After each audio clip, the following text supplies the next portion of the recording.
আলোচনা করব সেটা ভারতের ইতিহাসে অত্যন্ত গুরুত্বপূর্ণ এবং মর্মান্তিক অধ্যায়। আজকে আমি আপনাদের সামনে আলোচনা করব পলাশির যুদ্ধের কারণ এবং তার ফলাফল।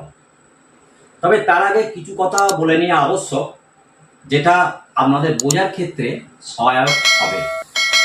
দেখুন, কোনো একটি যুদ্ধ শুধুমাত্র একটিমাত্র কারণে সংগঠিত হয় না, তার পেছনে অসংখ্য প্রত্যক্ষ এবং পরোক্ষ কারণ থাকে।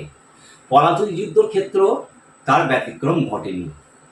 এবার আমি মেন পয়েন্টে যাচ্ছি। দেখুন, তখন বাংলার নবাব ছিলেন আলীবর্দী খাঁ। আমি একটু লিখে বোঝাচ্ছি, তারপরে বলছি, তা আপনাদের সুবিধা হবে। বাংলার নবাব ছিলেন আলীবর্দী খাঁ বা মির্জা মোহাম্মদ।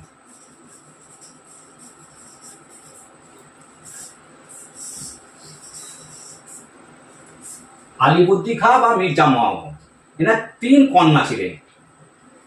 জ্যেষ্ঠ কন্যা ঘসিটি বেগম, দ্বিতীয় কন্যা মাইমুনা বেগম এবং কনিষ্ঠ কন্যা আমিনা বেগম।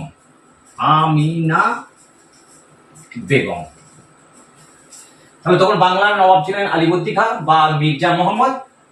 তার 3 কন্যা ছিলেন, হচ্ছে জ্যেষ্ঠ কন্যা ঘসিটি বেগম, দ্বিতীয় কন্যা মাইমুনা বেগম এবং কনিষ্ঠ কন্যা আমিনা বেগম। আচ্ছা, ঘসিটি বেগমের কোনো পুত্র সন্তান ছিল না। মাইমুনার পুত্র সন্তান ছিল শওকাত মির্জা এবং আমিনার পুত্রের নাম সিরাজউদ্দৌলা।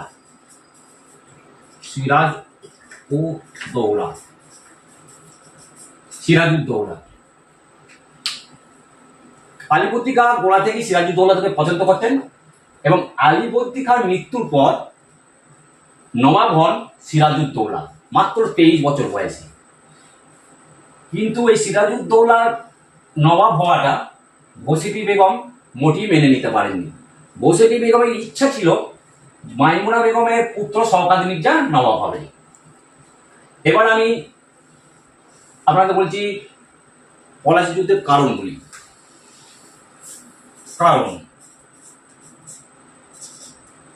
কারণ হচ্ছে ইস্ট ইন্ডিয়া কোম্পানির আগ্রাসন নীতি। 1 নম্বর কারণ হচ্ছে ইস্ট ইন্ডিয়া কোম্পানি আগ্রাসন নীতি।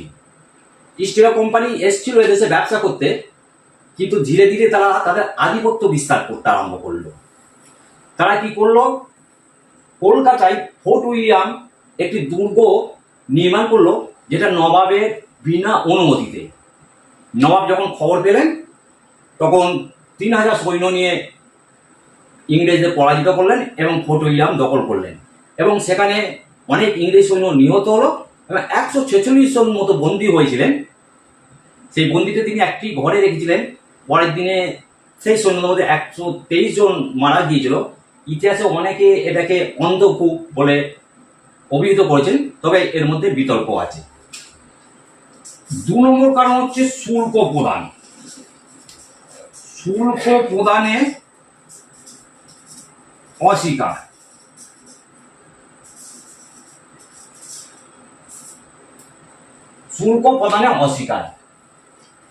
ইস্ট ইন্ডিয়া কোম্পানি হচ্ছে কি সব ক্ষেত্রে শুল্ক দিত না। ইস্ট ইন্ডিয়া কোম্পানি কোনো ক্ষেত্রেই শুল্ক দিত না। তো দেশীয় ব্যবসায়ীদের এক্ষেত্রে অনেক প্রবলেম হচ্ছিল, তারা ব্যবসায় ক্ষতিগ্রস্ত হচ্ছিল। তো নবাব বুঝতে পারলেন, নবাব পুনরায় ইস্ট ইন্ডিয়া কোম্পানির উপর শুল্ক আরোপ করলেন। সবথেকে গুরুত্বপূর্ণ যে কারণটি হচ্ছে, সেটি হচ্ছে ষড়যন্ত্র।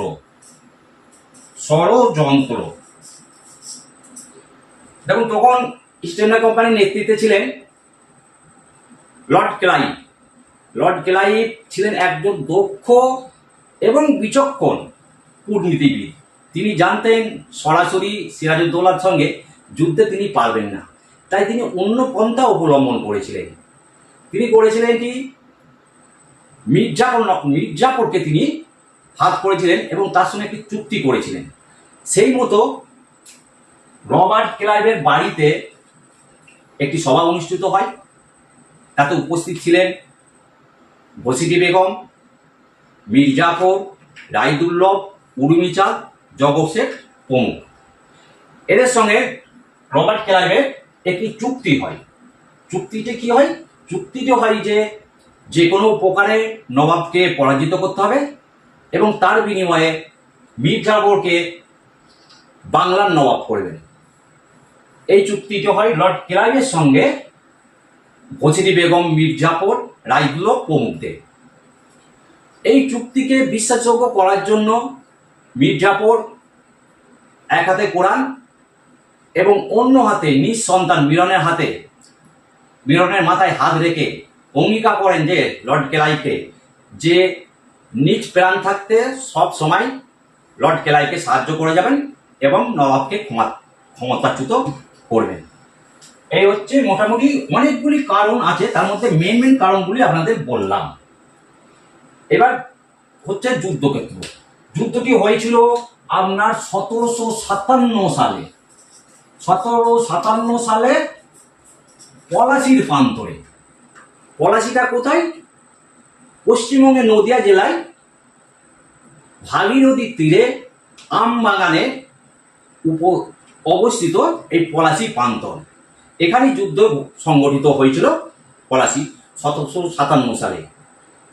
ইংরেজদের পক্ষ থেকে লর্ড ক্লাইভ আনুমানিক 3 থেকে 5,000 সৈন্য, কামান, গোলা নিয়ে আগে থাকতে উপস্থিত হয়েছিলেন এবং নবাব সিরাজউদ্দৌলা প্রায় 50,000 সৈন্য, বিভিন্ন প্রদেশের সৈন্য, বৈচিত্র্যময় সৈন্য এবং বৈচিত্র্যময় অস্ত্রশস্ত্র নিয়ে এগিয়ে যেতে লাগলেন। নবাবের ডিফেন্স সিস্টেম 3 ভাবে বিভক্ত হলো। মীর মদন একদিকে কিছু সৈন্য নিয়ে নেতৃত্ব দিচ্ছেন, মাঝখানে নেতৃত্ব দিচ্ছেন মোহনলাল সৈন্য নিয়ে, এবং একটি উঁচু ঢিপির ওপর নেতৃত্ব দিচ্ছেন মীর জাফর, রায়দুল্লভ, ইয়াল্লতি। তুমুল যুদ্ধ শুরু হলো। আঘাত পাল্টা আঘাত হতে লাগলো। ইংরেজদের সেনা মরতে লাগলেন, নবাবেরও সেনা মরতে লাগলেন। তো আনুপাতটা ছিল ইংরেজদের সেনার নিহত সংখ্যা বেশি ছিল। যদি মোটামুটি আনুমানিক ধরি তো 1:3, নবাবের একটা সৈন্য মরলে ইংরেজদের 3টে সৈন্য মরতে লাগলো। এভাবে যুদ্ধ প্রবল গতিতে চলেছিল। ঠিক এইরকমই সময়ে ইংরেজের একটি কামানের গোলা মীর মদনের পায়ে এসে আঘাত করে। মীর মদন তাতে প্রচন্ড আঘাত পান এবং ঘোড়া থেকে পড়ে যান এবং সঙ্গে সঙ্গে মীর মদনকে নবাবের প্রাসাদে নিয়ে যাওয়া হয়। নবাব তখন তার সঙ্গী সাথীদের সঙ্গে যুদ্ধের ব্যাপারে সলা পরামর্শ করছিলেন। মীর মদনকে আহত অবস্থায় নিয়ে আসা হলে মীর মদন নবাবকে যুদ্ধক্ষেত্রে কি কি করেছেন এবং কি কি করে রেখেছেন এই বর্ণনা দিতে দিতে কিন্তু মীর মদন প্রাণ হারান এবং মীর মদনের সঙ্গে আরো কিছু সৈন্য প্রাণ হারান। তো এই মীর মদনের প্রাণ হারাবার পর নবাব খুবই মর্মাহত হলেন এবং একটু ভীত সন্ত্রস্ত হয়ে পড়লেন। তিনি এরপর মীর জাফরকে ডেকে পাঠালেন, কিন্তু মীর জাফরকে ডাকার পরও তিনি আসতে চাইলেন না। কিন্তু নবাব বারবার ডাকার পর মীর জাফর নবাবের বাড়িতে এলেন। তখন যুদ্ধক্ষেত্র সামলাচ্ছে মোহনলাল। সব সৈন্য নিয়ে মোহনলাল একাই যুদ্ধক্ষেত্র সামলাচ্ছে।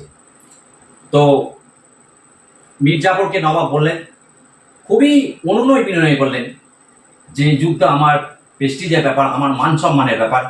এবং মীর জাফরও বলতে লাগলেন যে আমি আমার জীবন থাকতে আপনাকে সাহায্য করে যাব। এমনকি মীর জাফর কোরআন ছুঁয়েও নবাবকে বলতে লাগলেন যে আমি আপনার পাশে আছি। আর মীর জাফর নবাবকে পরামর্শ দিলেন আজকে যুদ্ধ বন্ধ করা হোক, আগামী দিনে নতুন করে যুদ্ধ শুরু করা হবে। নবাব বললেন এতে তো সৈন্যের মনোবল কমে যাবে।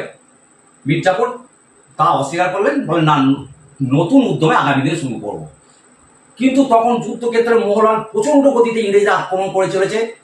মোহনলালের কাছে যখন নবাবের খবর গেল যুদ্ধ বন্ধ করতে, মোহনলাল প্রথমেই অস্বীকার করেছিলেন, কিন্তু বারংবার নবাবের প্রস্তাব যাওয়ার পর অনিচ্ছা সত্ত্বেও যুদ্ধক্ষেত্র থেকে ফেরত এলেন মোহনলাল।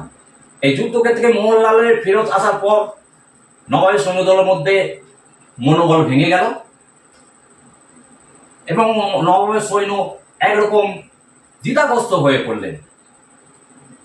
এটা ছিল মির্জাপুরের একটা পরিকল্পনা, কেন মোহনলাল যখন যুদ্ধ করছেন মির্জাপুরের সৈন্যরা একদম দাঁড়িয়ে আছে। তারপরে কি হলো, তারপরেই যখন যুদ্ধক্ষেত্রে নবাবের এরকম বিশৃঙ্খলা অবস্থা, ইংরেজ সৈন্য অ্যাটাক করতে লাগলো নবাবের প্রাসাদে। নবাব সেটা আগে থাকতেই বুঝতে পেরেছিলেন যে তার সঙ্গে বিশ্বাসঘাতক হয়েছে। নবাব তার কিছু সঙ্গী সাথী নিয়ে সেই প্রাসাদ থেকে বেরিয়ে গেলেন এবং প্রাসাদ দখল করলেন। সিরাজউদ্দৌলা হেরে গেলেন, ইস্ট ইন্ডিয়া কোম্পানি ইংরেজরা জিতে গেলেন। তবে আপনাদের কথা বলে রাখি, যদি মির্জাপুর এক্ষেত্রে বিশ্বাসঘাতক না করতেন, সেনাপতি মীর মদন এবং মোহনলাল এরাই যুদ্ধ করতে অনায়াসে এই যুদ্ধ জিতে দিতে পারতেন। কিন্তু মির্জাপুরের বিশ্বাসঘাতকতায় বাংলার শেষ স্বাধীন নবাবের পরিসমাপ্তি ঘটে এবং তিনি হেরে যান। ডিয়ার ভিউয়ার্স, আমি আশা করছি মোটামুটি একটা ধারণা আপনাদের এসছে।